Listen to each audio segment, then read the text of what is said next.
Salut, c'est le coach Rémi et il y a quelques temps, je me remémorais mes débuts en musculation et je me suis rendu compte que je faisais quand même vraiment n'importe quoi. Et du coup, j'ai eu une idée, je me suis dit pourquoi ne pas partager mes erreurs de débutant pour que toi, tu ne les fasses pas à ton tour.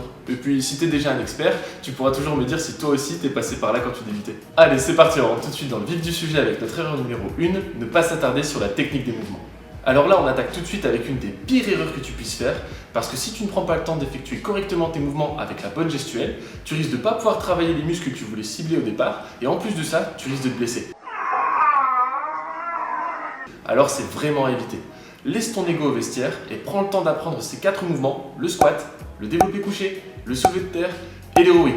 Parce qu'avec 4, ces mouvements représentent la base d'une infinité d'autres mouvements qui ne sont en fait que des dérivés de ces 4-là. Allez, on enchaîne avec notre erreur numéro 2, faire trop de mouvements d'isolation. Quand on commence la musculation, on est rapidement tenté d'user et surtout d'abuser des mouvements d'isolation. Ce sont en fait les mouvements qui ne ciblent qu'un groupe musculaire spécifique. Ces mouvements sont faciles à maîtriser, on congestionne rapidement et on est beaucoup moins fatigué qu'après des gros mouvements comme les tractions par exemple. Seulement, si on compare un mouvement d'isolation comme le curl biceps à la barre Z par exemple, avec des tractions en supination, on se rend vite compte que oui, le curl biceps va travailler, comme son nom l'indique, le biceps, mais que la traction supination va elle aussi travailler le biceps, mais pas que. Elle va aussi bosser le grand dorsal, le petit rond, le grand rond, les rhoboïdes, les deltoïdes et un peu les trapèzes. Donc là, tu commences à voir où je veux en venir.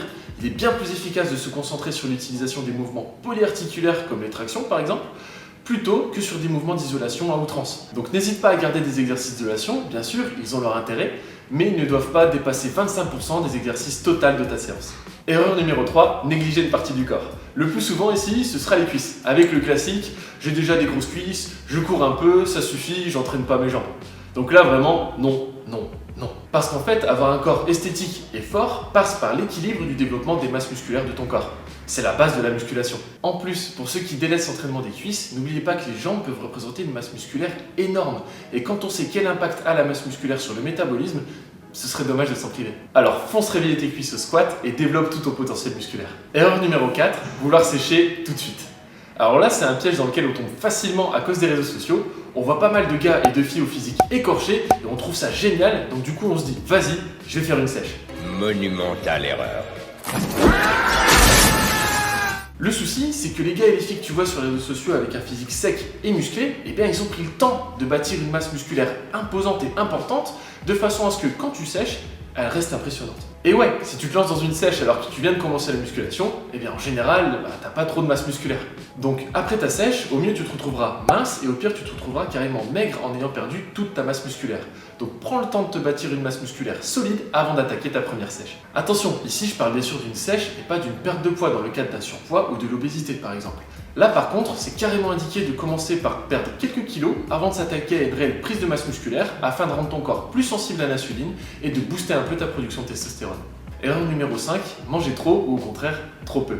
Ici on reste dans le thème de la diète avec les 2 erreurs qu'on croise le plus souvent. Premier cas de figure, on veut manger beaucoup pour prendre de la masse musculaire, donc du coup on enchaîne les repas caloriques à n'importe quel moment de la journée en se disant que de toute manière on a besoin de manger pour grossir. Good. Eh bien oui, en faisant ça tu vas grossir, mais tu vas prendre aussi beaucoup de masse grasse en plus de ta masse musculaire.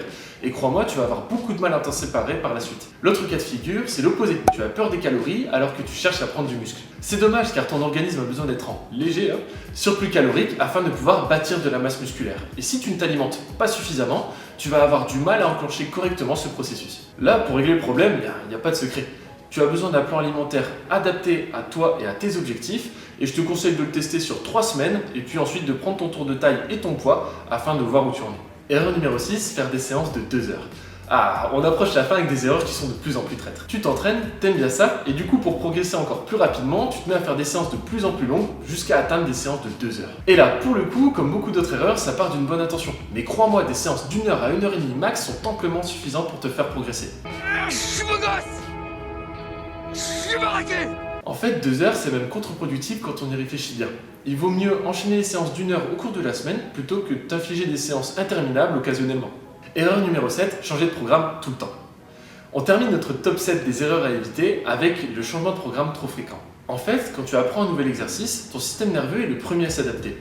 Ce n'est qu'ensuite que tes muscles suivent le mouvement et se mettent à grossir. Donc si tu changes de programme trop souvent en changeant la totalité de tes exercices en plus, tu vas limiter énormément l'efficacité de tes programmes sur ta masse musculaire. Mon conseil du coup pour éviter ça, c'est de garder ton programme pendant 6 semaines s'il est efficace et ensuite de le changer progressivement en ne changeant pas totalement les exercices. Par exemple, si tu faisais du développé couché à la barre, tu peux changer avec du développé incliné à l'haltère par exemple. Voilà, c'est terminé pour ce top 7 des erreurs les plus importantes quand on commence la musculation selon moi. Je suis passé par chacune d'entre elles et j'espère que toi tu les éviteras pour améliorer ta progression. Surtout, dis-moi dans les commentaires quelles sont pour toi les plus grosses erreurs à éviter quand on commence la musculation.